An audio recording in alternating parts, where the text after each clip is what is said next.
Hello everyone, I'm the Lazy Chair Bear, and today I'll be reviewing The Shape of Dreams. First of all, before I start, I want to go over my rating system so you guys understand how I'll be rating the games. There'll be 5 different categories and one interchangeable one, more on that later. Each category will get between 1 to 5 stars, 1 being the worst and 5 being the best. At the end, I'll average them all out to get the final result.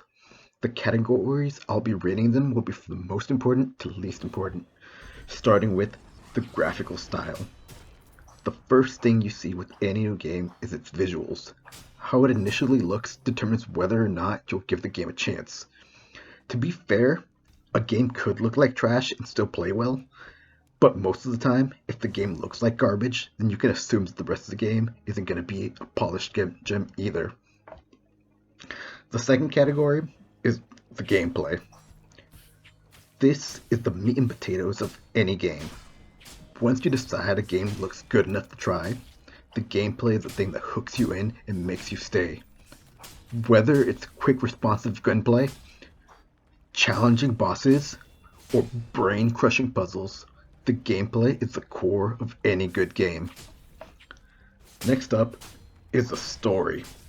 Stories in games are a nice add-on to games, but technically they're not really required. A story is like a fine glass of wine with your food. It's not necessary for your meal, but it sure as hell makes it a lot better. And now on to the fourth category. The fourth category is a little weird. I'll be swapping in between 2 different categories depending on the game. The first of which being replayability. Replayability is a fundamental aspect to all classic games. From the oldest games like Dice, Chess, and Checkers, to the newest released video games like Cyberpunk, Call of Duty, and Marvel Rivals, games must keep you coming back for more again and again. There are also some games out there that are one-time experience types of games. These types of games instead will be judged by their memorability. Story-focused games like Detroit Become Human, The Last of Us, or Final Fantasy Remake are games that offer very little replay value. Instead, they offer incredible, memorable experiences that linger in your mind for years to come. For these kinds of games, the impact they make on you is the most important thing. So games that offer very little replayability will instead be judged by their memorability. The final category is its value. Is the game worth the price? Is it riddled with microtransactions? Am I getting my money's worth out of this game? Given the day and age we live in and how much game costs nowadays, these are very important questions to ask, and I'll try my very best to help you reach your own conclusions to these questions. And with that all out of the way, let's get started with the review. The Shape of Dreams is a top-down shooter similar to games like The Binding of Isaac, Enter the Gungeon, or Hades. It's a fast-paced, action-oriented game with tight controls and constant dodging of enemy projectiles, and challenging boss battles at the end of every stage. In the beginning, you'll have to choose between the long-range shooter Lacerta, the Lizard Man, and the close-range melee fighter Myst, the Duelist. Each character has 4 skills and a basic attack. 2 of those 4 skills are filled with unique abilities for each character, and 2 free slots. You'll also unlock more characters as you progress through the levels, and the main premise of the game is to get to the end of the River of Dreams so you can get your character's wish granted. My first impressions of the game was honestly pretty terrible. When I first saw The Shape of Dreams, I thought it was a furry game, and I was immediately about to read it off as another garbage game I would never touch or hear about ever again. But thinking about furries made me think about Lethal Company and how that game was made by a furry. Because of that, I decided to give it another chance, and man, am I glad I did. I saw that it was another top-down shooter like Binding of Isaacs, and I really enjoyed The Binding of Isaac, so I bought it and tried it out. The graphical style of The Shape of Dreams looks really clean. The animations look nice and the art style looks gorgeous. The only fault I could find was my initial impressions when I thought it was just a furry game. Lacerda being the poster boy of the game in the cover art, I don't know what it was, but it just made my own monkey brain just made it think it was like furry equals bad. But if they would have put Mist or something up there by Lacerda, maybe it would have been better. But because of that, I'll give the graphical style 3 out of 5 stars. The gameplay of The Shape of Dreams is pretty nice. The moving, the shooting is nice and smooth. Hitting the monsters, it's clear and noticeable. The only thing I didn't like, or not the only thing, but one of the things I didn't like was the dodging mechanic. Each character has a different dodging mechanic. They have different ranges, different cast times, different amounts. For example, the Lizard Man, he has 2 dodge rolls, like a normal dodge roll where he just rolls on the ground and dodges. It's pretty short ranged, it recharges decently fast.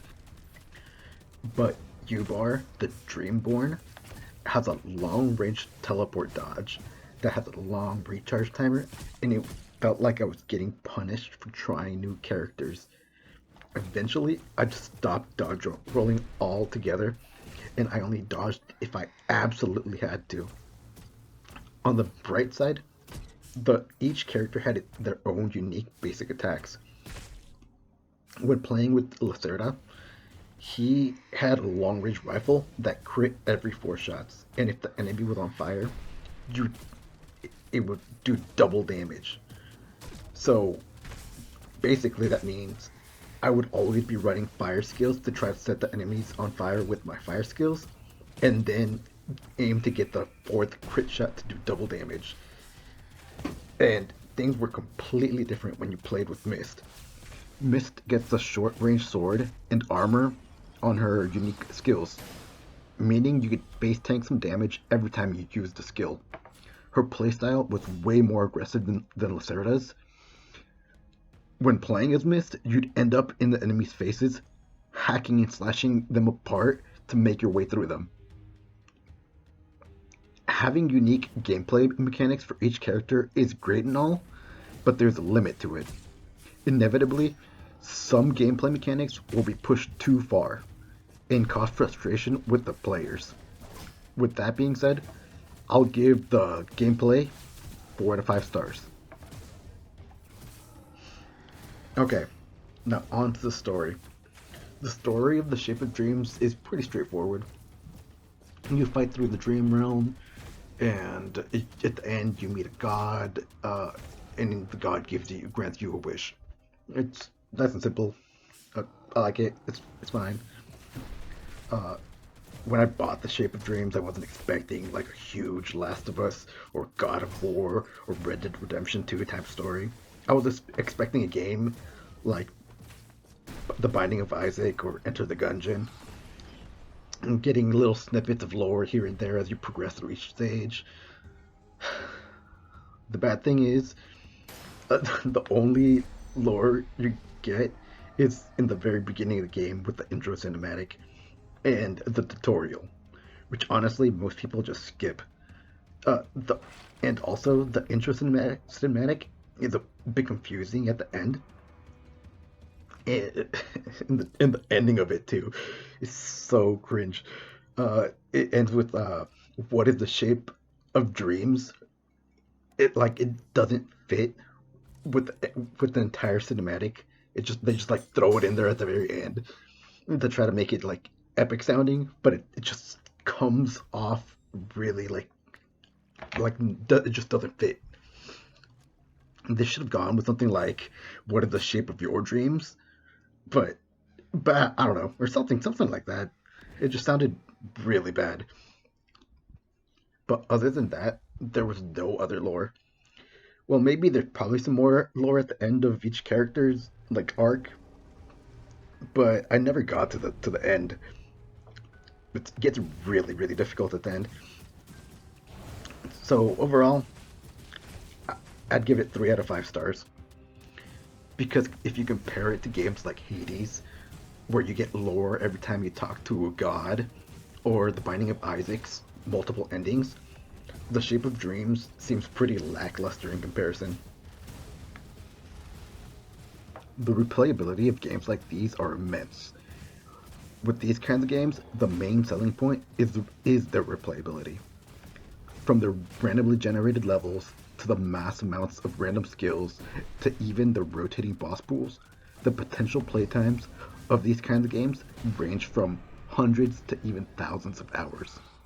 God knows I put at least 1,500 hours into The Binding of Isaac. I almost even got Platinum God, I just couldn't beat Isaac with Lost. If you know, you know. Anyways, 5 out of 5 stars in replayability. And now onto the final category, the value. This game costs $24.99 USD. I think it's a fair price. There's no microtransactions, so that's an immediate plus. Honestly, now that I look into it, The Binding of Isaac Rebirth is $15, and Hades, the first one, is also $15. And those two games blow this one out of the water. So because of that, 3.5 out of 5 stars for value. And now on to my final assessment. I have now given each category a score. So now I'll begin the final count.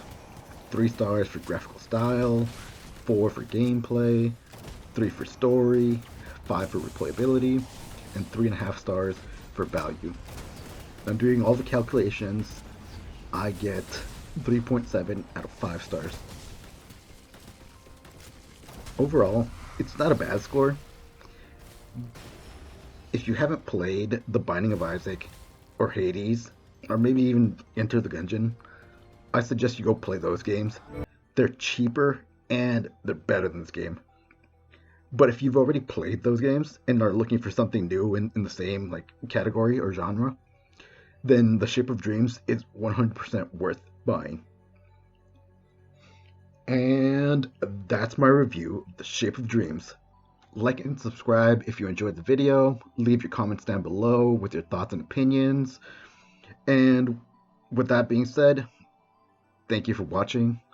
And now it's time for me to go back to my cave, eat some honey, and pass out. Peace.